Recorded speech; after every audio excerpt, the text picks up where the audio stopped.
The Great Galactic Council had never been more magnificent or more dangerous.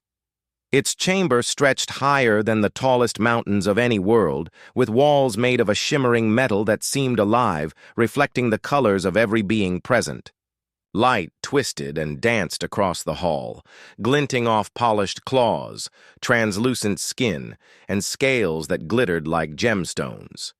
Aliens from hundreds of different planets had gathered, each more alien than the last. Beings with tentacles that moved like flowing rivers, insect-like creatures with eyes on every side of their heads, towering sentient plants, and some that seemed to shimmer between solid and gas. The air buzzed with the low hum of advanced technology, with devices floating in the air projecting holograms of planets, fleets, and distant stars. At the center of this dizzying assembly stood one human, Captain Elias Varn. He was no taller than a few of the smaller counselors, and his frame was lean and ordinary. Yet his presence was quietly commanding. He had been invited, or perhaps allowed, to observe the council's proceedings as a gesture of goodwill, though deep down he knew it was more likely an act of curiosity mixed with condescension. Humanity had grown fast, spreading across star systems, building fleets, colonies, and alliances that the older races had once thought impossible. The Council had feared humans before, but now they hated them. And hate, Elias knew, was far more dangerous than fear. The counselors spoke in low tones, their languages alien and musical, some harsh and biting. Elias couldn't understand the words yet, but he understood the meaning. He had learned to read emotions the hard way. Years of negotiating and surviving in alien environments had taught him that. And in this hall, the emotions were sharp, metallic, and cold. Hatred, fear, arrogance. Every counselor believed in their own superiority, in their own inevitability, and every one of them thought humanity was weak. Tentacled to wrath, a counselor from the oceanic world of Sci-Fi leaned toward a smaller alien, whispering in a voice that seemed to ripple through the water in his tentacles. "We cannot allow them to grow. They are too fast, too clever, too human." His words were almost casual, yet they carried the weight of death. Elias's stomach tightened. He had expected hostility, but not such open plotting. These were supposed to be diplomats, leaders, voices of reason. Instead, they were planning extermination. The human walked carefully, observing the chamber, the holograms of Earth spinning slowly in the center, showing continents, oceans, and cities. It was strange, he thought, how small and fragile Earth looked from this perspective. Yet he also knew how resilient it had been. Humanity had survived plagues, wars, famines, and disasters. Humans had always risen again, stronger, fiercer, and united when faced with the impossible. And now, staring at these aliens who whispered death, Elias felt the same fire within him. He glanced at the counselors, noticing subtle signs of tension. One of the insectoid members, Zephon, tapped his multiple limbs nervously against the floor. Another, a plant-like being with tendrils stretching toward the ceiling, shifted uncomfortably, its spores glowing faintly as though in thought.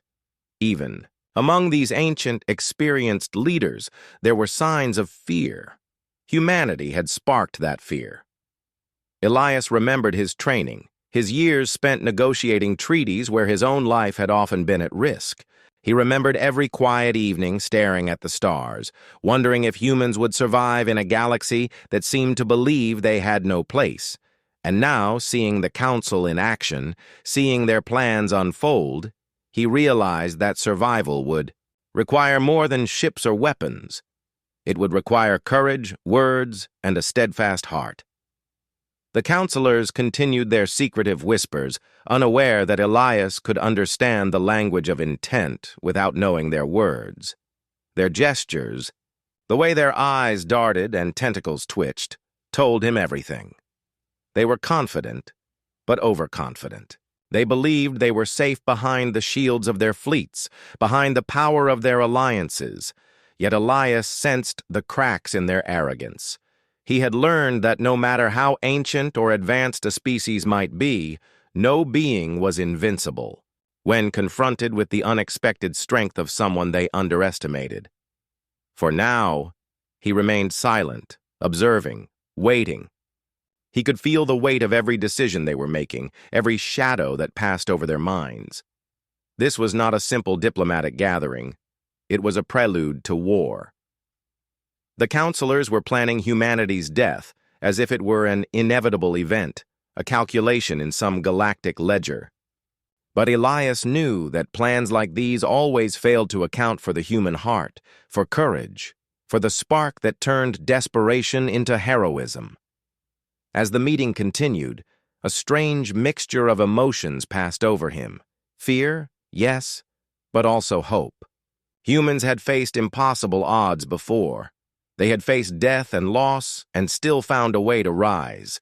The Council's arrogance could be their weakness. The very act of underestimating humanity might be their undoing. The human captain straightened his back, his eyes scanning the room. "They think I am weak," he thought silently. "They think I am alone. But they are about to learn something far more dangerous than weapons or fleets. They are about to learn what humans are capable of when they fight not for conquest, but for survival and for hope." And in that shimmering hall, among beings that had ruled stars for millennia, Elias felt the quiet thrill of possibility. The council plotted death, yes, but one human had heard their plans, and one human had already begun to plan something else. The story of the galaxy was about to change, and it would begin with a single human voice. The council chamber hummed with quiet menace, the air heavy with anticipation. Holographic images floated above the center of the room, showing Earth, its colonies, and the fleets that humanity had been quietly building across distant star systems.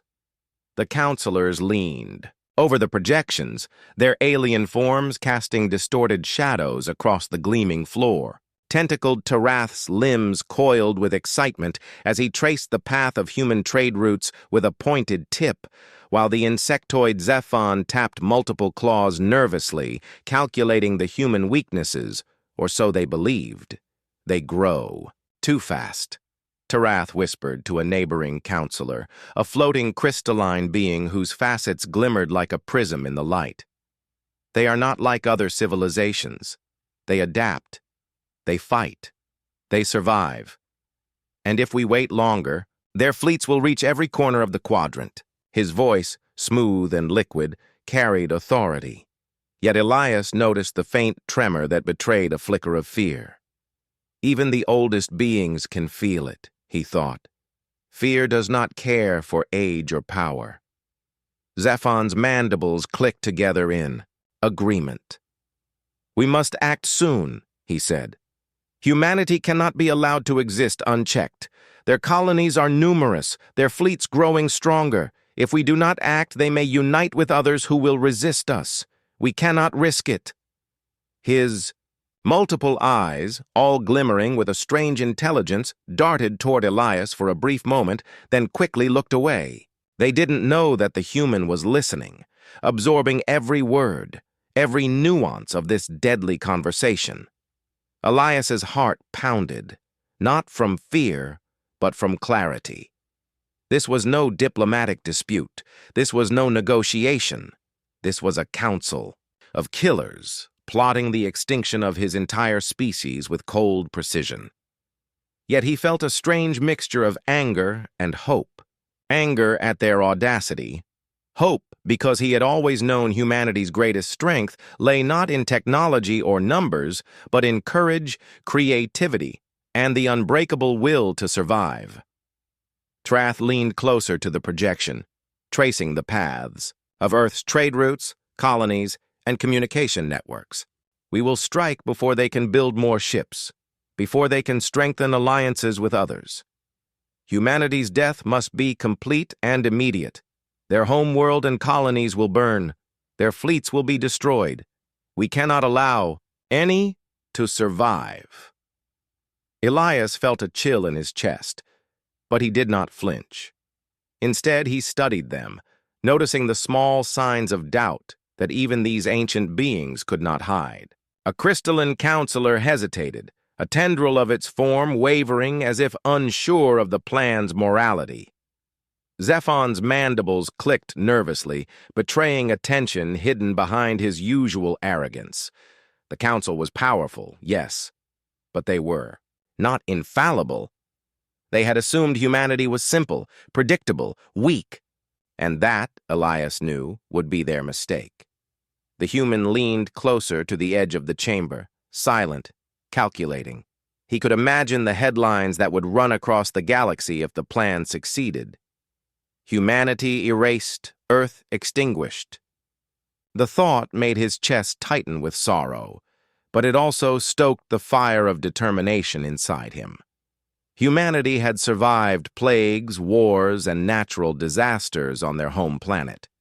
They had endured betrayal and oppression from their own species. And now, faced with the greatest challenge yet, the hatred of the galaxy itself, they would not go quietly. The counselors continued their whispers, unaware that Elias understood the depth of their plot.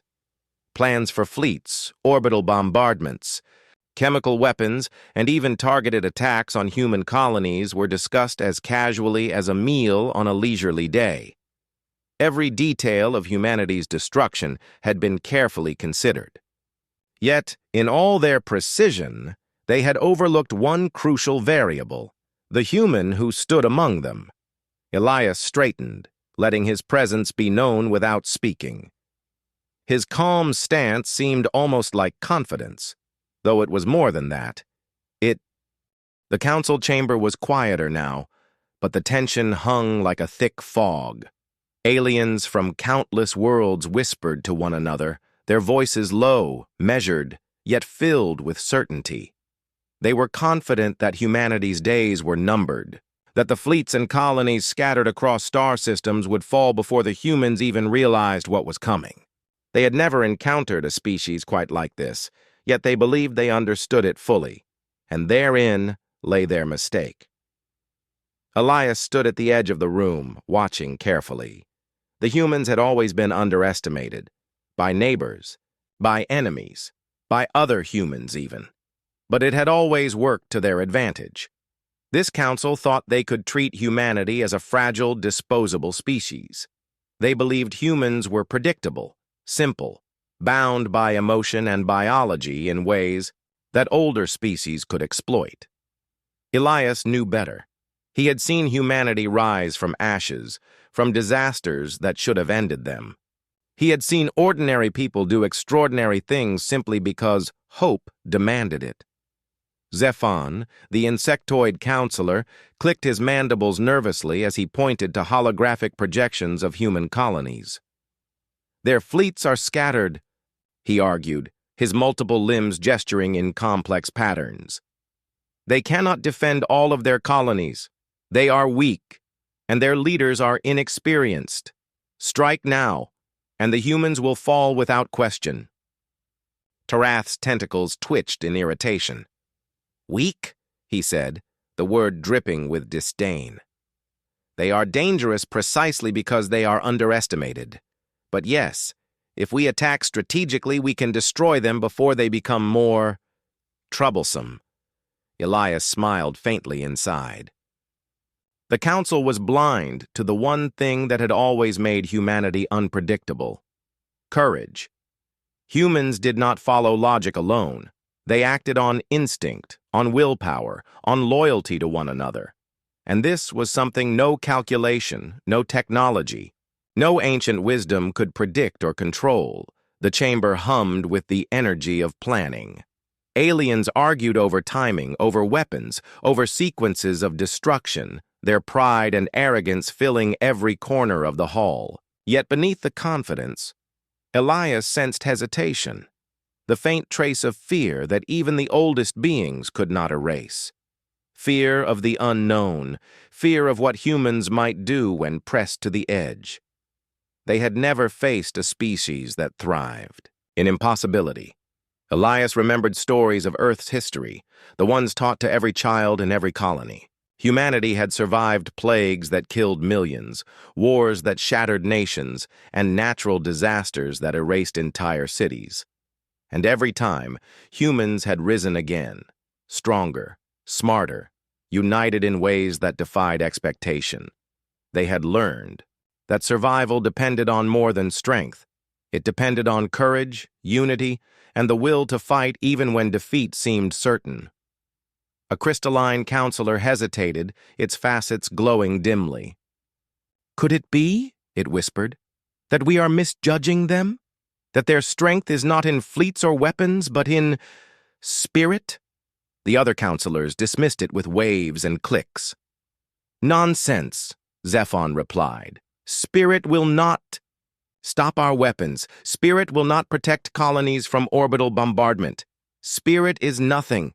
Elias felt a surge of determination. They had underestimated the human heart, and that underestimation was a weakness. He had spent his life learning how humans could turn disadvantage into advantage, how ordinary people could perform acts that seemed impossible. And now, standing among these alien leaders who plotted his species' destruction, he realized that all the weapons in the galaxy could not match the strength of a determined human. He studied the counselors carefully, noticing the subtle cracks in their confidence. Tarath's tendrils twitched faster than necessary, as if betraying anxiety. Zephon's clicking grew uneven. Even the plant-like counselor with the glowing spores hesitated, its tendrils curling as if unsure of the morality of their plan. The council believed in their superiority, yet every gesture, every hesitation showed the tiniest hint of fear, the first sign that arrogance can always be exploited. Elias felt a quiet thrill. This was exactly the kind of room where humanity could turn the tables. One word, one speech, one revelation could shake the foundation of their certainty. He did not need fleets. He did not need weapons. He only needed the courage to speak, to show them the truth they refused to see. Humans were not weak, not fragile, and not alone. "The council believes we are simple," Elias thought to himself. "They think we follow logic. They think we are easy to predict. But humans are more than calculations and strategies. We fight with hope. We fight with heart. And when we are pushed to the edge, we fight harder than anyone can imagine." The counselors continued their plotting, unaware that the human observer was quietly understanding every flaw in their assumptions. They spoke of precision strikes, of timing, of careful destruction. Yet they could not account for the unpredictable, for the courage that could ignite a fleet, for the hope that could unite a scattered species. They did not know that humans had survived entire millennia on faith, willpower, and sheer determination. Elias felt a strange mixture of anger and excitement. Anger at their arrogance, their blindness. Excitement because he knew the power of underestimation. Every great victory in human history had come when the world, or the enemy, thought humans were weak. And now, in this council chamber, that same misjudgment would become their undoing. He took a deep breath, centering himself. Every gesture, every look, every pause of these alien leaders told him exactly how they thought, exactly what they feared, and exactly how vulnerable their arrogance made them. The council had plotted death, yes, but Elias understood that humanity's greatest weapon was invisible, unpredictable, and impossible to destroy: the human spirit. For now, he remained silent, a quiet shadow among them. The council underestimated him, and more importantly, they underestimated every human they believed was powerless. But that would soon change, because one human among them was listening. And when the time came, that human would speak, and the galaxy would hear what it had forgotten, that courage, hope, and unity could defeat even the oldest, cleverest, and deadliest plots. Elias's heart pulsed with resolve. The Council had underestimated humanity's strength, but more importantly, they had underestimated humanity's heart. And it was that heart, beating steadily in the face of fear, that would decide the future of countless worlds. The Council. Chamber had grown darker as the discussion dragged on, though the shifting lights of the hall gave it the illusion of brightness. Shadows of alien forms stretched across the gleaming floor, twisting like liquid metal as the counselors leaned closer to one another. Their voices had dropped to nearly inaudible whispers, but even in that silence, Elias could feel the tension vibrating through the air. The hall, once filled with certainty, now held a trace of unease, a whisper of fear. Elias moved slightly, observing the interactions with a keen eye. Even the oldest and most powerful counselors betrayed cracks in their composure. Tarath's tentacles twitched constantly, no longer smooth and controlled, but jittering in a nervous rhythm. Xiphon clicked his mandibles unevenly, a subtle sign of anxiety for any who could read the language of instinct. The plant-like counselor shifted, its glowing spores flickering erratically, almost like it was breathing faster than normal. Something was changing, and Elias knew exactly what it was. The Council had assumed humanity was predictable, and their assumption was beginning to falter. The humans, Tarath hissed under his breath to Xiphon, they might not be as weak as we believed. We calculated their fleets, their defenses, even their colonies. Yet something in them is unexpected. His voice trembled slightly, the first crack in centuries of confidence. Elias caught the word, even without full understanding of their language. Unexpected. That one word carried more weight than any fleet, any weapon, any plan of extermination. Xiphon paused, his multiple eyes focusing on a holographic map of human colonies. Perhaps, he whispered reluctantly, we underestimated their ability to adapt. We cannot predict how they will respond if the first strike fails. Elias allowed a small, almost invisible smile to cross his face.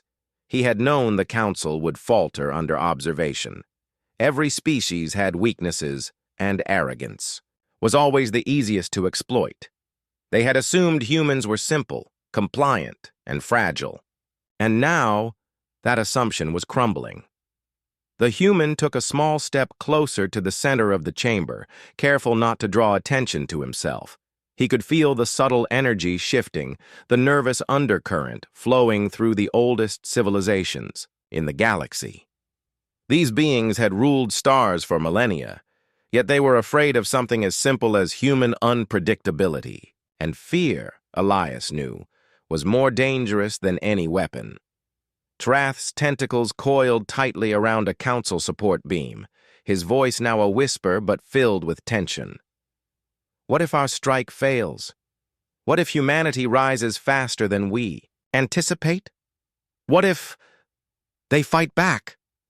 Xiphon's mandibles clicked nervously, and for the first time, Elias noticed hesitation in his posture. Then, Xiphon whispered, we will have underestimated them, and underestimation could destroy us. Elias's mind raced. The Council was making one mistake after another. They had prepared fleets, weapons, strategies, and yet they could not calculate what humans would do when faced with imminent death. They could not measure courage, creativity, or hope. And those were the very qualities that had... The Council chamber buzzed with quiet energy, more tense now than ever. Holographic projections of human colonies rotated slowly above the polished floor, highlighting their cities, trade routes, and hidden fleets. The counselors, confident just days ago, now leaned closer to one another, whispering nervously as they finalized plans for humanity's destruction. Weapons arrays, fleet positions, and calculated timings were debated with precision, yet beneath the careful calculations, a subtle unease lingered. Elias stood at the edge of the chamber, silent but attentive. He had observed every gesture, every twitch, every flicker of hesitation in the counselors' movements. This was the moment he had been waiting for, not a battle of fleets, but a battle of courage and words. The council believed they had absolute control, but Elias knew better. Humans were never predictable, and their strength did not always lie in weapons. Sometimes it lay in a single voice, spoken with truth, courage, and heart. Trath's tentacles coiled around a support beam as he leaned over the holographic projection of Earth. "We strike in 3 cycles," he said, voice calm but edged with tension. "Fleets will disable planetary defenses, chemical arrays will neutralize populations, and orbital bombardment will ensure no survivors. Humanity will be erased. Their colonies will burn. Their fleets will be ashes. There will be no mistake. Zephon." Clicked his mandibles, a sharp, anxious sound. "Timing is critical. If even one colony survives, they could regroup, and the effort would be wasted. Humanity must fall completely. Their destruction must be final." Elias's jaw tightened, though his face remained calm. They spoke as if they had already won, as if humanity were a problem solved before it even began. Yet he had learned from history that arrogance was always a weakness. Humans thrived in adversity. They fought hardest when the world thought they were defeated. And now, standing among these counselors who plotted humanity's death, Elias felt the familiar surge of determination. They had underestimated him, and that mistake could cost them. He stepped forward slightly, allowing his presence to be noticed. The counselors glanced at him, some with irritation, others with curiosity. He remained calm, letting the silence stretch. A single human standing quietly among dozens of alien leaders carried a weight the council could not measure. They believed. Him harmless, an observer meant to witness and understand, not to influence. But Elias had influence. He had the power of a voice that could reach beyond fleets and weapons, to the very hearts of those who underestimated it. The air seemed to tense even more. Every counselor was aware that this human, silent and watchful, could intervene, though none truly understood how. Elias looked around the room, letting his gaze sweep across the ancient faces, the glittering scales, the floating crystalline forms. He could feel the weight of history pressing down on him. Yet he did not flinch. Humans had survived impossible odds before, and they would do so again. Finally, he spoke, his voice steady, cutting through the whispers and hums of technology. "I have listened to your plans," he said, clear and calm, echoing in the vast chamber. Silence fell instantly. Every pair of alien eyes, every tentacle, every shimmering facet turned toward him. "I have heard how you plan to erase humanity. I have heard your calculations, your strategies, and your certainty. And yet you are wrong." The counselors bristled, some leaning forward in irritation, others simply frozen in surprise. Humans rarely spoke in such a manner, rarely confronted authority with unshakable calm. Elias allowed the silence to stretch, letting the counselors feel the weight of his presence, the intensity of his conviction.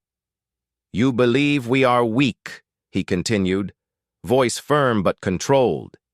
"You believe that your weapons, your fleets, your plans will ensure our end.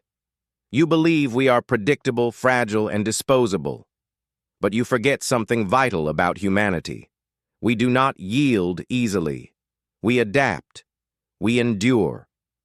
We fight, not for conquest, but for survival, for hope, and for each other." Tarath's tentacles twitched in irritation. Zephon's mandibles clicked nervously. Even the crystalline counselor seemed to shimmer uncertainly, facets flickering, as if reflecting doubt for the first time in millennia. Elias felt the shift, the subtle tremor of fear and respect. The council had always believed humanity was a simple problem. Now they sensed the truth. Humans were more than their calculations, more than their colonies, more than their fleets. Humans were unpredictable, And that unpredictability was dangerous, he continued, his voice softening yet carrying weight. Think of Earth's people, farmers, engineers, teachers, scientists, ordinary humans, who, when pushed to the edge, rise. In extraordinary ways, our colonies are scattered yet united. Our fleets may be smaller, but they are clever. Our courage is unmatched, and above all, we fight together, bound not by orders alone, but by heart, by loyalty, and by hope. A low murmur spread across the council chamber. They whispered among themselves, astonishment and uncertainty flickering through their expressions. They had never expected the human observer to speak, let alone speak with such insight, confidence, and courage. Elias allowed himself a faint smile. He had planted the seed of doubt, but he was far from done. We are not weak. We are not predictable. And you, aliens who claim to be wiser, older, stronger, have made a critical mistake. You have forgotten that the human spirit cannot be measured, cannot be calculated, and cannot be destroyed so easily. You have plotted death without understanding life. The life of those who will fight, who will endure, who will rise again. Tarath recoiled slightly, Zephon's mandibles clicked rapidly, and even the counselors who had seemed most confident now shifted uneasily. Elias had spoken not only as a human, but as the voice of all humanity. And in that moment, the council realized something they had never anticipated. They could not rely on certainty. Humanity had a heart, and that heart had found its voice. The chamber fell silent again, but now the silence carried tension, curiosity, and respect. Elias's words had changed the energy in the room. He had not struck with weapons, nor with fleets, but with something far more powerful: truth, courage, and hope. He straightened, looking around the council, and spoke one final sentence, calm but unwavering. We do not come to beg for mercy. We do not come to surrender. We are human, and that is something you have underestimated. And with those words, the council understood, for the first time, that humanity's death was no longer inevitable. One human had spoken. One human had reminded the galaxy of the force it had ignored. One human had become the spark that would ignite hope, courage, and defiance across the stars. The council chamber buzzed with quiet energy, more tense now than ever. Holographic projections of human colonies rotated slowly above the polished floor, highlighting their cities, trade routes, and hidden fleets. The counselors, confident just days ago, now leaned closer to one another, whispering nervously as they finalized plans for humanity's destruction. Weapons arrays, fleet positions, and calculated timings were debated with precision, yet beneath the careful calculations, a subtle unease lingered. Elias stood at the edge of the chamber, silent, but attentive. He had observed every gesture, every twitch, every flicker of hesitation in the counselor's movements. This was the moment he had been waiting for. Not a battle of fleets, but a battle of courage and words. The council believed they had absolute control. But Elias knew better. Humans were never predictable, and their strength did not always lie in weapons. Sometimes it lay in a single voice, spoken with truth, courage, and heart. Trath's tentacles coiled around a support beam as he leaned over the holographic projection of Earth. "We strike in 3 cycles," he said, voice calm but edged with tension. "Fleets will disable planetary defenses, chemical arrays will neutralize populations, and orbital bombardment will ensure no survivors. Humanity will be erased. Their colonies will burn. Their fleets will be ashes. There will be no mistake. Zephon." Clicked his mandibles, a sharp, anxious sound. "Timing is critical. If even one colony survives, they could regroup, and the effort would be wasted. Humanity must fall completely.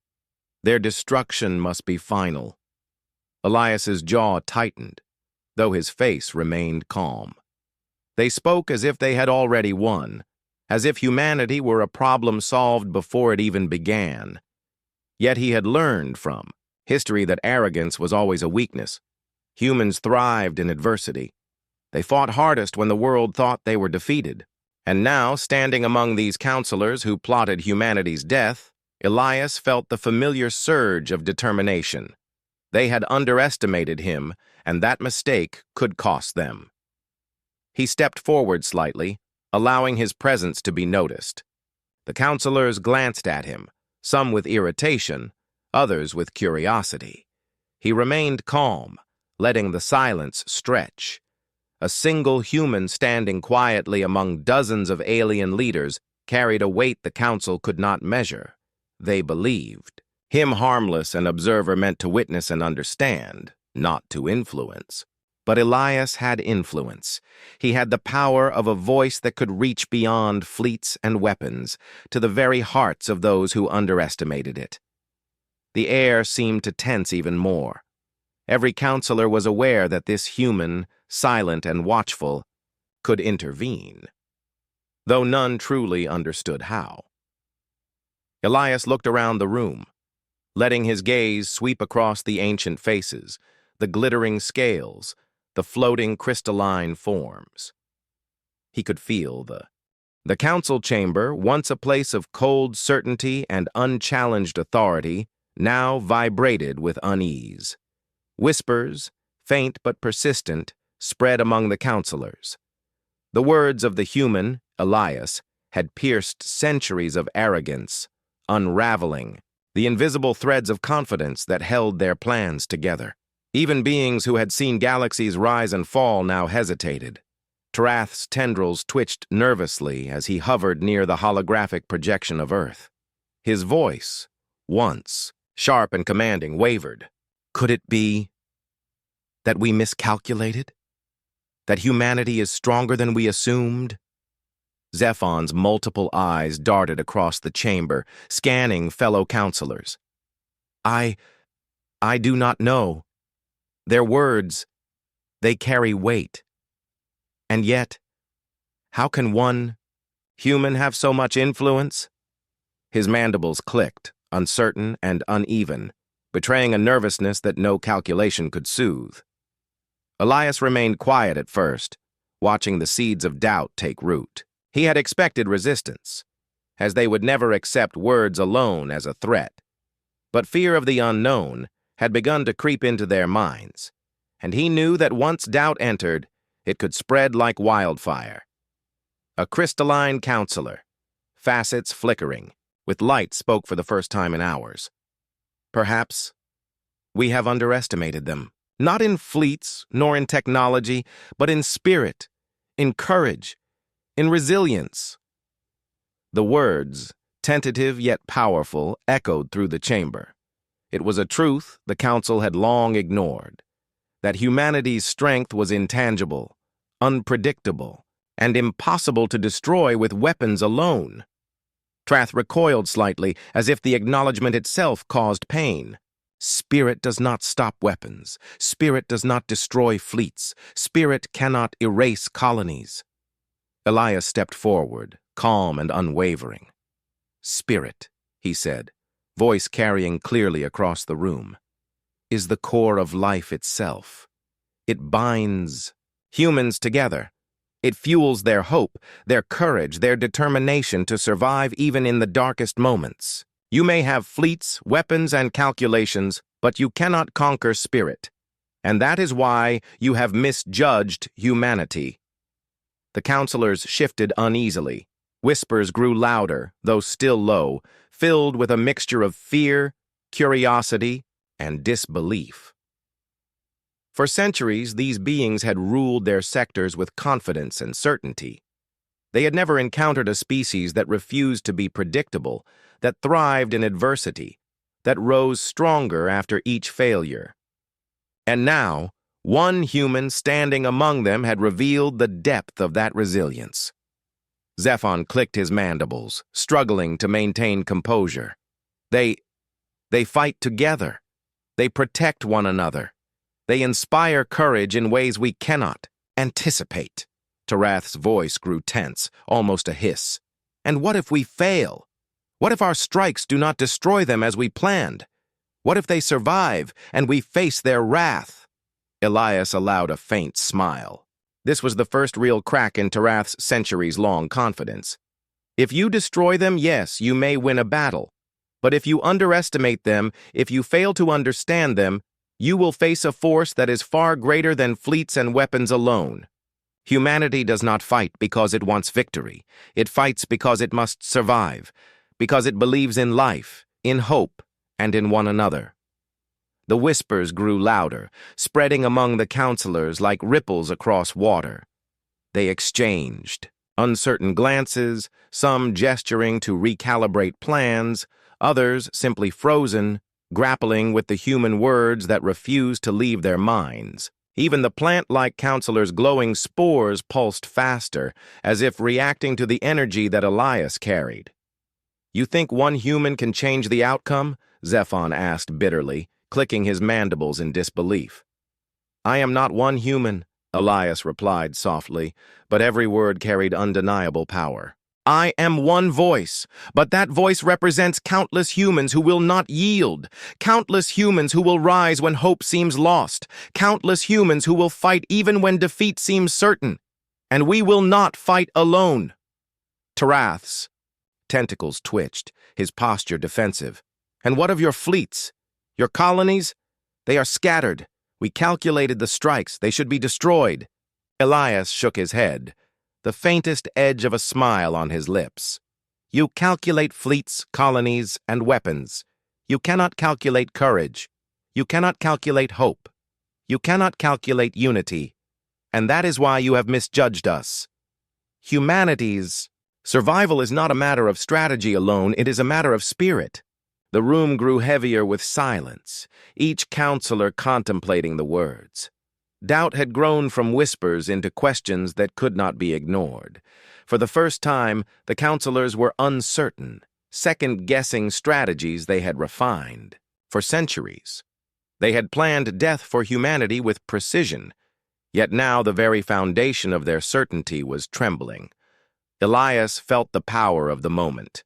One human voice, steady and clear, had shifted the balance in a room full of centuries-old rulers. He realized that courage could spread, that words could ignite change, and that the human heart was a force the galaxy had not yet understood.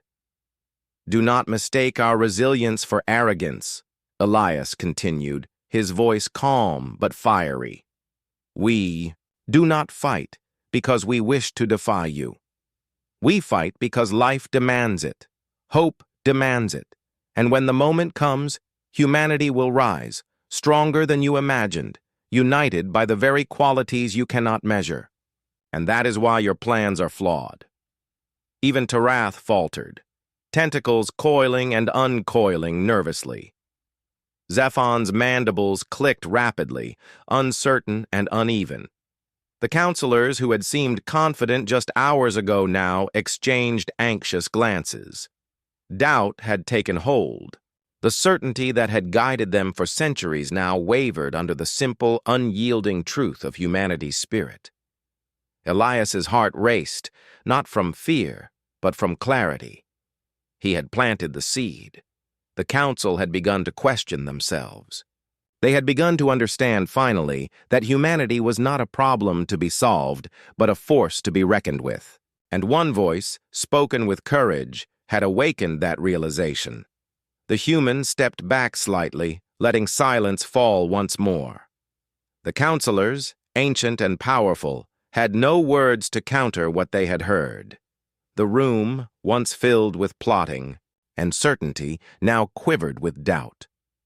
And in that moment, Elias knew that humanity's voice had struck deeper than any weapon could.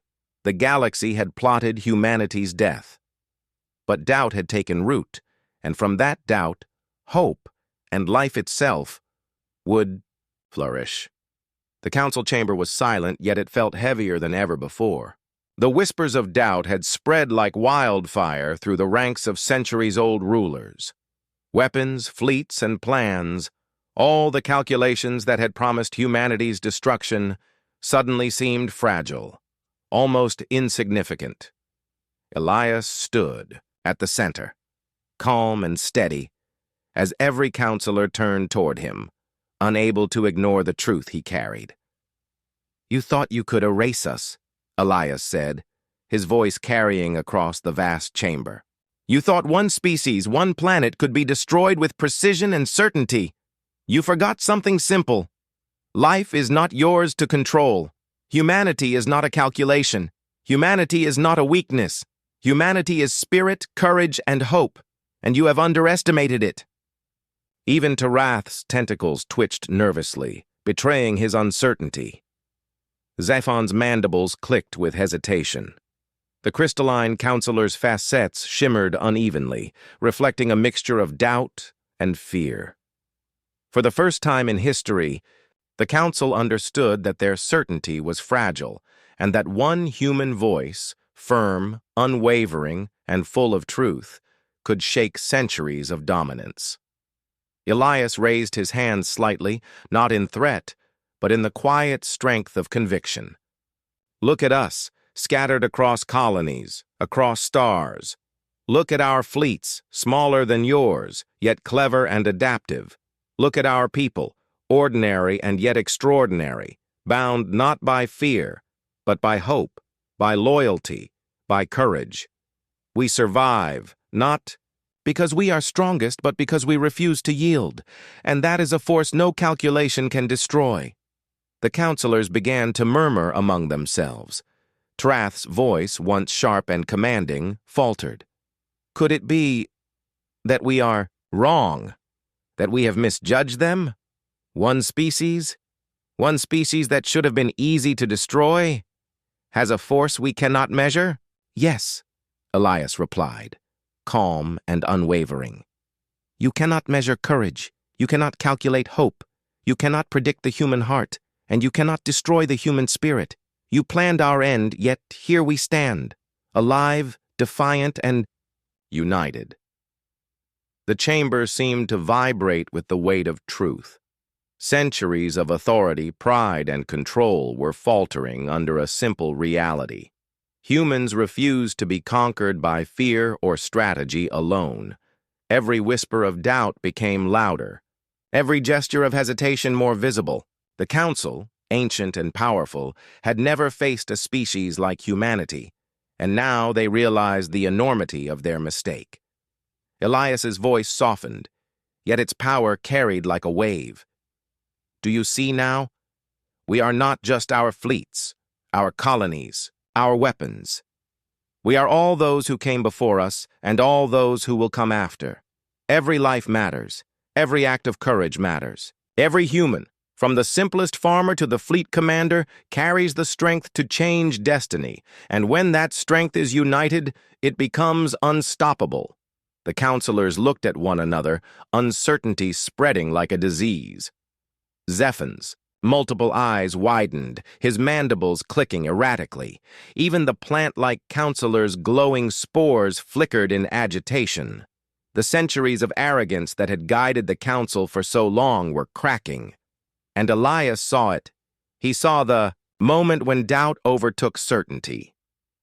"You plotted humanity's death," Elias said, his voice rising.